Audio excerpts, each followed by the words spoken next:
Good morning students. आज हम पढ़ेंगे प्रश्नावली 16.1 के प्रश्न संख्या 4 से। पिछले प्रश्नावली में पिछली क्लास में हमने प्रश्न 3 तक हल किए थे। आज हम अगले प्रश्न से शुरुआत करेंगे और देखेंगे प्रश्न संख्या 4। प्रश्न 4 क्या है? एक घन का प्रत्येक पृष्ठ 100 वर्ग सेंटीमीटर। घन का प्रत्येक पृष्ठ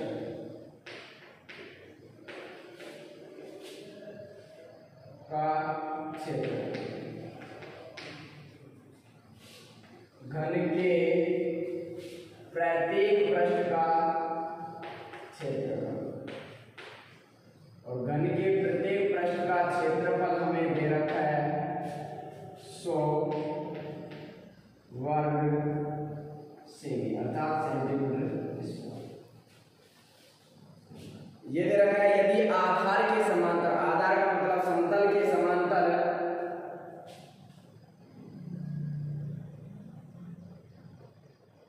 या आधार के समांतर समतल द्वारा दो भागों में, दो समान भाग में से बांट दिया जाता है या काट दिया जाता है, तो प्रत्येक भाग का संपूर्ण पृष्ठीय क्षेत्रफल याद कीजिएगा। प्रत्येक भाग, जब एक घन को समान दो भागों में हम विभाजित करते हैं तो प्रत्येक भाग जो बचता है वो एक घनाभ के आकार का बचता है। किसके आकार का होता है? घनाभ के आकार का। जब भी हम किसी घन को दो भागों में विभाजित करते हैं तो प्रत्येक भाग घनाभ के आकार का होता है, और घनाभ का जो संपूर्ण पृष्ठीय क्षेत्रफल होता है लंबाई 2 गुना लंबाई गुना चौड़ाई प्लस चौड़ाई गुना ऊंचाई प्लस ऊंचाई गुना लंबाई होता है। इसको याद करने के लिए हमें घनाभ की लंबाई, चौड़ाई और ऊंचाई तीनों का मान याद करना है। तो तीनों का मान याद करने के लिए सबसे पहले हम घन का हमें क्षेत्रफल दे रखा है, और जो क्षेत्रफल दे रखा है उससे पहले हम इसकी भुजा निकालेंगे। तो घन का क्षेत्रफल क्या होता है? 6 गुना प्रत्येक पृष्ठ का क्षेत्रफल। ध्यान से देखिए, घन के प्रत्येक पृष्ठ का क्षेत्रफल, और घन का प्रत्येक पृष्ठ का क्षेत्रफल का सूत्र मैंने लिखाया भी और बताया भी कि घन का जो प्रत्येक पृष्ठ होता है वो वर्ग के आकार का होता है, और वर्ग का क्षेत्रफल होता है भुजा का स्क्वायर। क्या होता है? भुजा स्क्वायर बराबर दे रखा है 100। स्क्वायर उठाएंगे, अंडर रूट लगा देंगे, 100 का वर्गमूल निकालेंगे, और 100 का वर्गमूल यदि हम निकालें तो हमारे पास आ जाएगा 10 सेंटीमीटर। अब हमें सूत्र दे रखा है आधार के समांतर, आधार के समांतर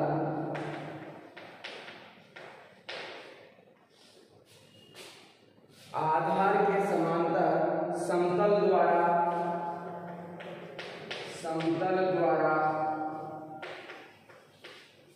घन को काटकर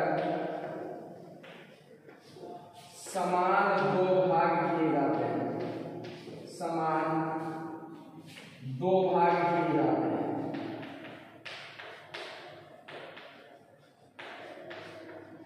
जब दो भाग करते हैं तो मैंने बताया जब घन को दो भागों में विभाजित करते हैं, उसके टुकड़े करते हैं, तो प्रत्येक भाग घनाभ के आकार का होता है। तो बढ़ गया हमारे पास प्रत्येक पृष्ठ, और प्रत्येक भाग दो भाग हुए तो प्रत्येक भाग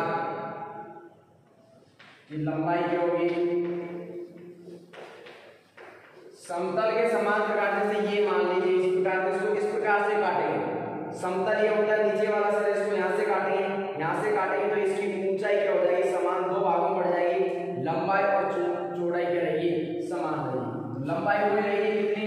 जितनी पहले उसकी भुजा थी हो जाएगा 10 सेंटीमीटर। चौड़ाई हमारे पास हुई रहेगी प्रत्येक भाग की चौड़ाई, तो प्रत्येक भाग की चौड़ाई भी हुई रहेगी कितनी? 10 सेमी, लेकिन चेंज हो जाएगी क्या, ऊंचाई, और प्रत्येक भाग की ऊंचाई समान दो भाग करें तो आधी रह जाएगी, 10 की आधी हो जाएगी कितनी, 5। तो प्रत्येक भाग का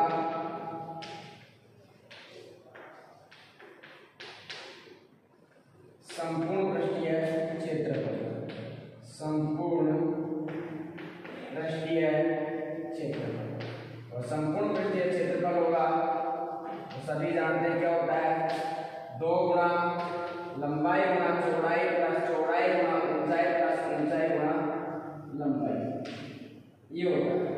2 ऐसे कैसे, लंबाई 10 चौड़ाई 10, चौड़ाई 10 ऊंचाई 5 प्लस ऊंचाई 5 और चौड़ाई 10, गुणा करेंगे क्या आएगा 2, 10 दाई के 100, 10 पंजे 50 और 5 दाई के भी 50, यह आएगा 2, इनको जोड़ेंगे हो जाएंगे 200, और 200 को 2 से गुणा करके आ जाएंगे 400 सेंटीमीटर स्क्वायर।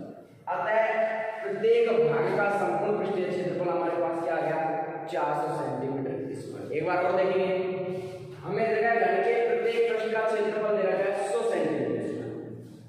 सबसे पहले हम घन की भुजा याद करेंगे, घन के प्रत्येक पृष्ठ के क्षेत्रफल का सूत्र होता है भुजा स्क्वायर, मैं लिखवाया भी है, अगर सूत्र याद नहीं तो इस प्रकार से देख सकते हैं कि घन का प्रत्येक पृष्ठ किसके आकार का होता है, वर्ग के आकार, वर्ग का क्षेत्रफल होता है भुजा स्क्वायर बराबर 100, स्क्वायर नहीं अंडर रूट लगाएंगे, भुजा 100 का वर्गमूल होता है 10, तो भुजा आ गई हमारे पास 10। चूंकि आधार के समांतर समतल द्वारा घन को काटकर समान 2 भाग किए जाते हैं, कितने भाग करते हैं, 2 भाग। अब काटकर 2 भागों में बांट दिया, जब घन को 2 भागों में बांटेंगे तो प्रत्येक भाग घनाभ के आकार होगा, और जब उसको आधार के समांतर काटते हैं तो ऊंचाई कम हो जाएगी, लंबाई के समांतर काटेंगे तो चौड़ाई कम हो जाएगी, और चौड़ाई के समांतर काटेंगे तो लंबाई कम हो जाएगी। इस प्रकार से हमने आधार के समांतर काटा है तो लंबाई और चौड़ाई तो भुजा के बराबर ही रहेगी, लेकिन उसकी जो ऊंचाई होगी उसको समान 2 भाग करेंगे, और 10 के समान 2 भाग करेंगे तो ऊंचाई कितनी आ जाएगी, 5। प्रत्येक भाग की ऊंचाई कितनी आ जाएगी, 5। मैंने बताया कि काटने पर घना बन जाता है, तो प्रत्येक भाग का संपूर्ण पृष्ठीय क्षेत्रफल किसके आकार का बना, घनाभ के आकार का, और घनाभ का संपूर्ण पृष्ठीय क्षेत्रफल होता है ये, मान रखेंगे और हल करेंगे तो हमारे पास कितने आ जाएंगे, 400 सेंटीमीटर का स्क्वायर। अगला सवाल देखेंगे,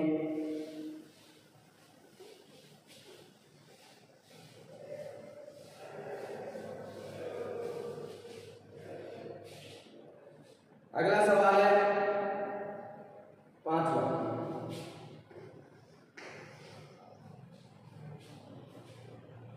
बगैर ढक्कन का एक बक्सा 3 सेमी मोटी लकड़ी का बना हुआ है, लकड़ी की मोटाई, लकड़ी की मोटाई, पहले हमें देखा कि लकड़ी कितनी मोटी की है, 3 सेमी।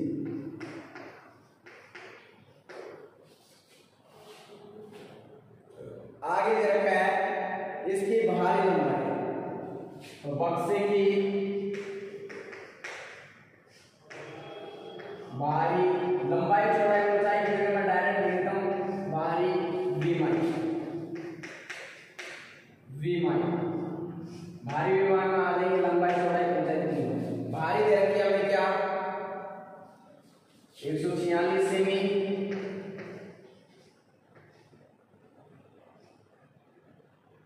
गुणा 116 सेमी गुणा 83। इस प्रकार से हमें इसके बाहरी जो माप दे रखी है विमाई दे रखी है। अब हमें आगे दे रखा है कि इसके अंदर की ओर पेंट करने का खर्चा है आपकी, यदि दर 2 रुपए प्रति 1000 वर्ग सेमी, 1000 वर्ग सेमी का खर्चा 2 रुपए, तो इस जो बक्सा दे रखा है बिना ढक्कन का उसका हमें क्या याद करना है, क्षेत्रफल याद करना है। रंग कराने का वे याद करेंगे। पहले क्षेत्रफल याद करेंगे फिर वे याद करेंगे। तो हमें अंदर की तरफ रंग करना है। माप हमें कहाँ के करनी है? बाहर की। जब रंग अंदर की ओर करेंगे तो हमें माप भी कहाँ की चाहिए? अंदर की। तो हम निकालेंगे बक्से की आंतरिक विमाएं।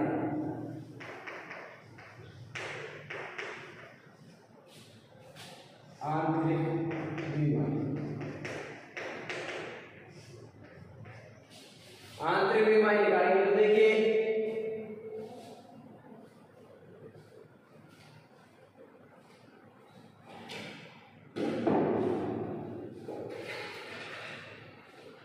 ये एक घनाभ के आकार का है, ये संदूक बक्से के आकार का है। इसमें जो ये लकड़ी की मोटाई रखी है ये 3 से इधर भी 3 और इधर भी 3। ये लंबाई है तो ये बाहर से यहाँ तक की 146 है। इसमें से 3 ये कम करेंगे, 3 ये कम करेंगे तो कितनी कम हो जाएगी? अंदर के लिए 6 कम हो जाएगी। इसी प्रकार चौड़ाई के लिए 3 इधर से और 3 इधर से कम होगी तो कितनी कम हो जाएगी? और चौड़ाई में भी 6। लेकिन बगैर ढक्कन का है तो ऊंचाई में क्या होगा? नीचे का तल तो इसमें 3 से भी आ जाएगा, लेकिन ऊपर ढक्कन ही नहीं है तो ये नहीं आएगा। तो केवल कितना आएगा ऊंचाई में? 3। तो इसमें लंबाई में कितने कम हो जाएंगे? 6 कम हो जाएंगे 140। इसमें भी चौड़ाई में कितने कम हो जाएंगे? लंबाई, ये चौड़ाई और ये, इसमें भी 6 कम हो जाएंगे 110। और इसमें से कितने कम हो जाएंगे? ऊंचाई में, क्योंकि ऊपर ढक्कन नहीं है केवल नीचे का तल घटेगा। नीचे की तल की लकड़ी है उसकी मोटाई कितनी है? 3। तो इसमें 3 कम करेंगे कितने रहेंगे? 80 सेंटीमीटर। अब हमें बक्से पर रंग किए जाने वाले भाग का क्षेत्रफल याद करना है। रंग किए जाने वाले भाग का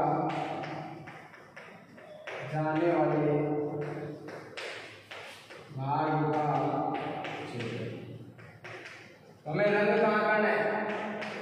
हमें संपूर्ण पृष्ठ पर करना है अंदर की तरफ, लेकिन ऊपर ढक्कन नहीं है इसलिए ढक्कन पर नहीं करना। तो संपूर्ण पृष्ठ में से ऊपर के ढक्कन का क्षेत्रफल हम क्या कर देंगे? घटा देंगे।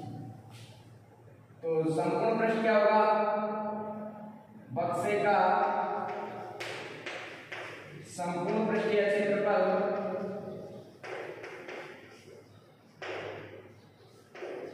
संपूर्ण पृष्ठीय क्षेत्रफल माइनस ढक्कन का क्षेत्रफल।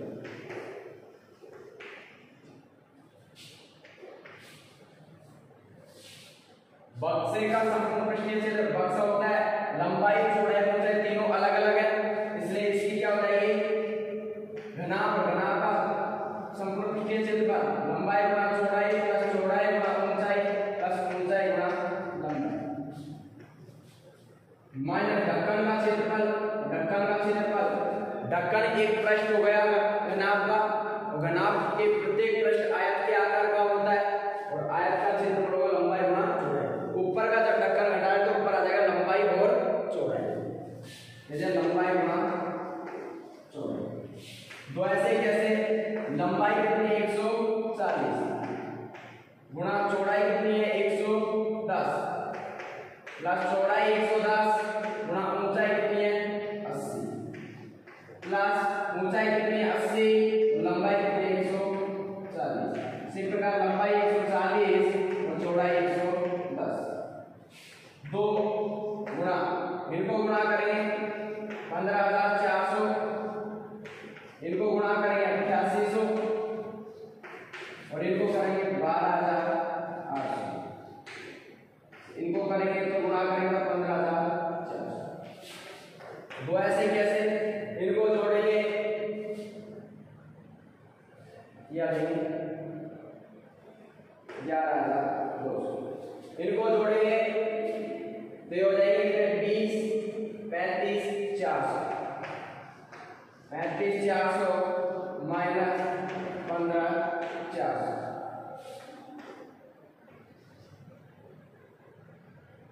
ये गुणा करेंगे 2 से 17,800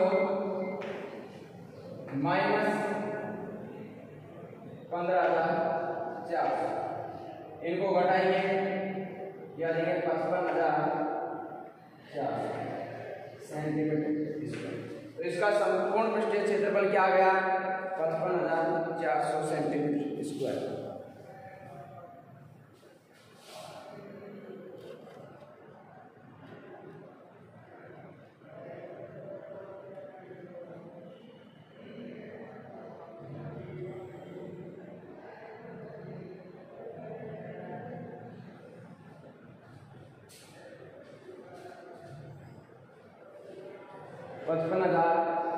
सेंटीमीटर स्क्वायर।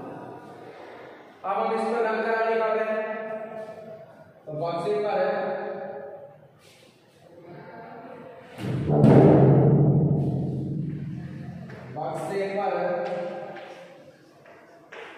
₹2 प्रति 1000 सेंटीमीटर स्क्वायर पर रंग कराने का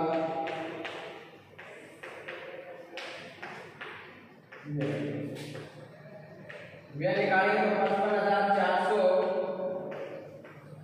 कितने की दर से? 2 से, लेकिन प्रति 1000 कितना सेंटीमीटर? 1000 20 से 20 गुणा कर देंगे 11/8/10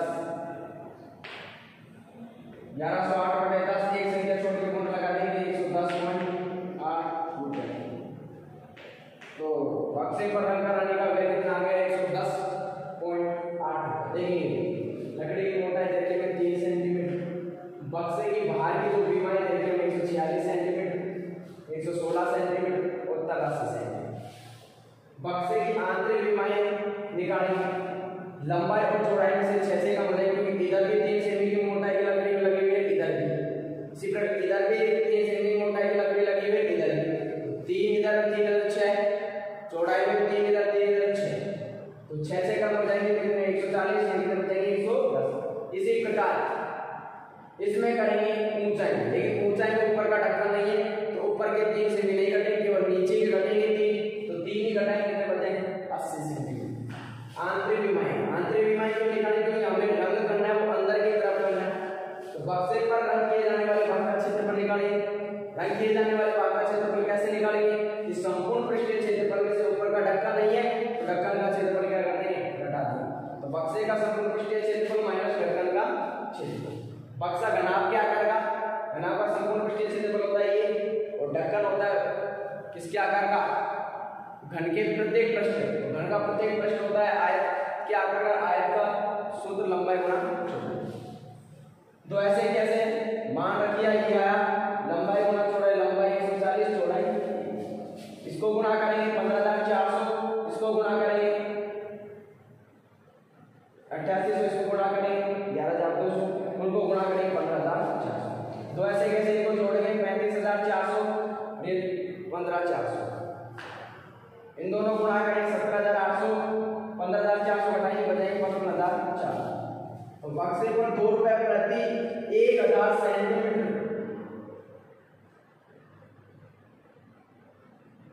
की दर, थोड़ा सा लिख लेंगे कि दर से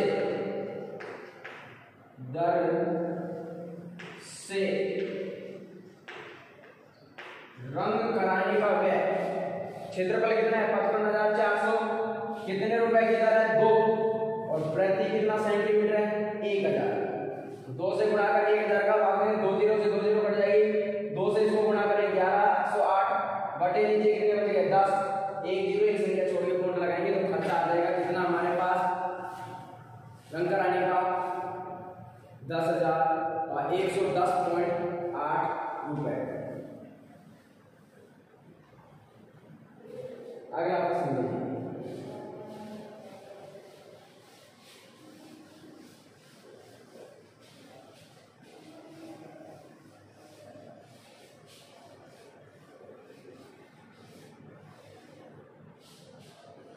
अगला प्रश्न है हमारे पास छठा प्रश्न देखेंगे।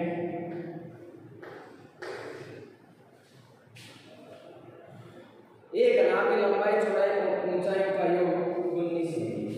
घनाभ की लंबाई प्लस चौड़ाई प्लस ऊंचाई, लंबाई चौड़ाई और ऊंचाइयों का योग कितना है? 19। एक समीकरण एक मान लेंगे। आगे हमने रखा है विकर्ण की लंबाई, घनाभ के विकर्ण, घनाभ का विकर्ण, घनाभ का विकर्ण दे रखा है 11 सेंटीमीटर। कितना दे रखा है? 11 सेंटीमीटर। और घनाभ के विकर्ण का सूत्र है अंडर रूट लंबाई का स्क्वायर प्लस चौड़ाई का स्क्वायर प्लस ऊंचाई का स्क्वायर बराबर 11 सेंटीमीटर। अंडर रूट हटाएंगे तो स्क्वायर लगा देंगे, तो यहाँ से अंडर रूट हटाएंगे तो क्या करेंगे? स्क्वायर। दोनों पक्षों का वर्ग करना, दोनों पक्षों का वर्ग करना। वर्ग क्यों किया है इसका भी ध्यान रखें। हमें यहाँ से क्या हटाना है? अंडर रूट हटाने के लिए क्या करते हैं? वर्ग। तो वर्ग करेंगे तो यहाँ से अंडर रूट हट जाएगा, बचेगा L square plus B square plus H square. यहाँ से स्क्वायर करेंगे तो 121। समीकरण नंबर 2 एक उत्पाद 2। अब यहाँ लंबाई स्क्वायर चौड़ाई स्क्वायर ऊंचाई स्क्वायर आ गया, तो यहाँ भी लंबाई चौड़ाई ऊंचाई का स्क्वायर करेंगे तो समीकरण 1 का क्या कर देंगे? वर्ग। समीकरण 1 का वर्ग करने पर, वर्ग करने पर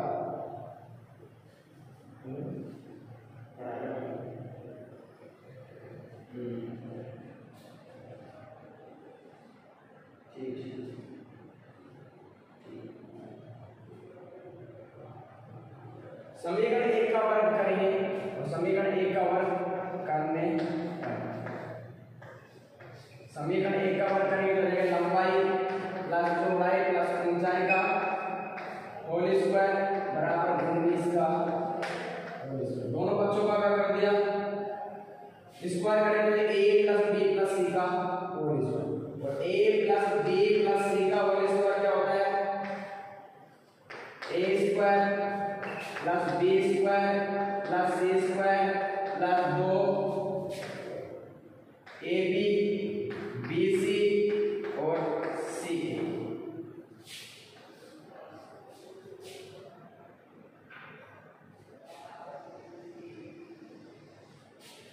ये सरल समीकरण होती है।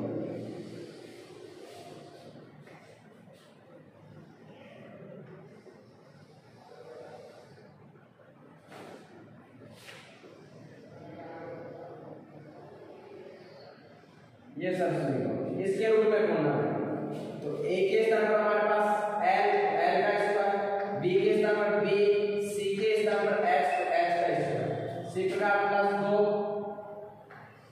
a के स्थान पर l, b के स्थान पर b, b के स्थान पर b, c के स्थान पर h, c के स्थान पर h और इसके स्थान पर a के स्थान पर h।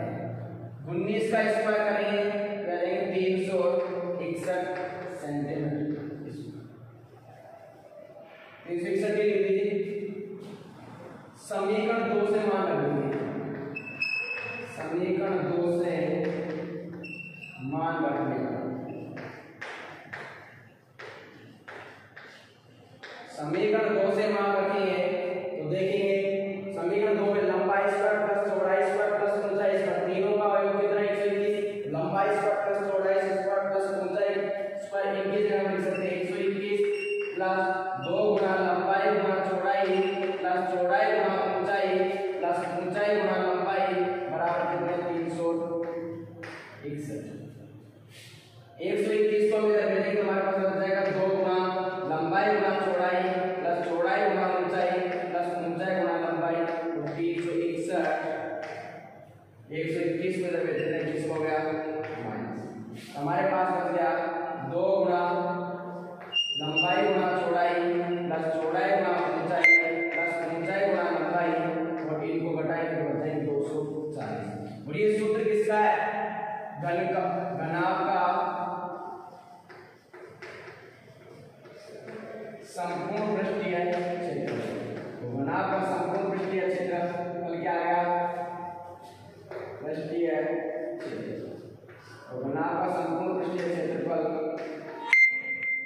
कितना आ गया 240 सेंटीमीटर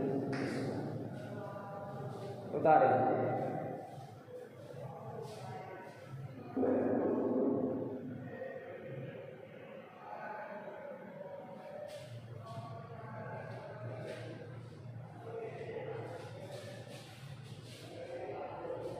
अगला प्रश्न देखेंगे।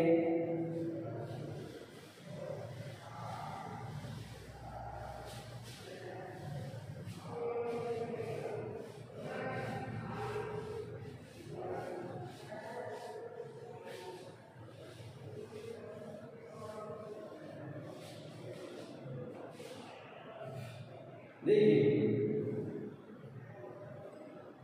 अगला प्रश्न हमारे पास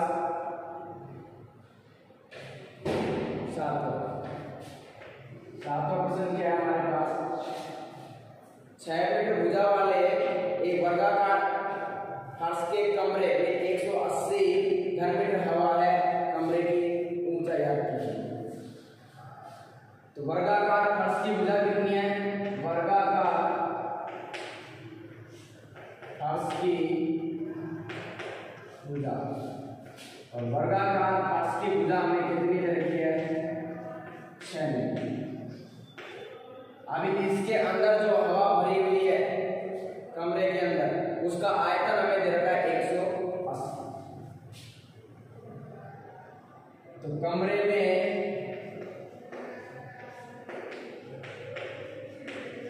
हवा का आयतन बराबर हमें दे रखा है कितना? 180 घन मीटर अर्थात मीटर क्यूब। देखिए कमरा है, उसमें फर्श तो हमारे पास है वर्गाकार। वर्गाकार है, इसका मतलब लंबाई और चौड़ाई दोनों क्या है?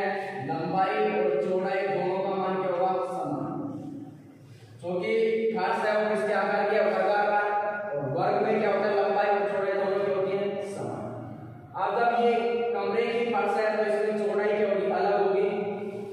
तो जब चौड़ाई अलग हो गई तो कमरा किसके आकार का हो गया? लंबाई चौड़ाई ऊंचाई अलग अलग हो तो किसके आकार का हो गया? घनाभ के आकार। घनाभ का आयतन क्या होता है? लंबाई गुणा चौड़ाई गुणा ऊंचाई, और बराबर कितना दे रखा है? 180 घन मीटर। लंबाई और चौड़ाई दोनों बराबर है, तो भुजा 10 दे रखी है, तो लंबाई और चौड़ाई दोनों का मान कितना हो जाएगा? 6। ऊंचाई का मान हमें याद करना है, बराबर 180। 6 को 6 से गुणा करेंगे तो आ जाएगा 36 गुणा h बराबर 180। हमें h का मान याद करना है, h का मान निकालेंगे 180 गुणा की संख्या को कहाँ पे देंगे? बढ़ h बराबर 36 का भाग 180 में देंगे तो 36 पंजे 180 होते हैं। अतः कमरे की ऊंचाई कितनी आ गई? ऊंचाई बराबर 5। एक बार और समझेंगे। हमें एक वर्गाकार फर्श, तो वर्गाकार जो फर्श है उसकी भुजा में कितनी दे रखी है? 6 मीटर। एक कमरा है जिसकी फर्श वर्गाकार है और जिसकी भुजा में कितनी दे रखी है? 6 मीटर। जब फर्श वर्गाकार है तो वर्ग में लंबाई और चौड़ाई दोनों का मान क्या होता है? समान। तो लंबाई और चौड़ाई दोनों क्या होगी? समान। जब इसकी भुजा 6 दे रखी है तो लंबाई और चौड़ाई दोनों कितनी हो जाएगी? 6 हो जाएगी। ये वर्गाकार फर्श है वो एक कमरे की है, तो कमरे में हवा भरी हुई है जिसका आयतन दे रखा है 180 घन मीटर। कमरे की लंबाई और चौड़ाई तो फर्श के आधार पर 6 समान हो गई, लेकिन ऊंचाई का मान हमें याद करना है। जब याद करना था वो 6 तो हो नहीं सकता, इसलिए वो अलग होगा। जब मान अलग हो जाए तो क्या बन जाता है? घनाभ, और घनाभ का आयतन होता है लंबाई गुणा चौड़ाई गुणा ऊंचाई, और बराबर में हमें देंगे 180 घन मीटर। लंबाई और चौड़ाई दोनों तो कितनी हो गई? 6 और 6। ऊंचाई हमें याद करनी ऐसे कैसे? 180 ऐसे कैसे? 6 को 6 से गुणा करेंगे 36 गुणा h बराबर 180। h का मान निकालेंगे तो 36 गुणा वाली संख्या 95 करने पर कहाँ चली जाती है भाग में या बटे, और 36 का भाग 180 में देंगे तो h का मान हमारे पास क्या आ जाएगा 5 मीटर। h क्या है कमरे की ऊंचाई, अर्थात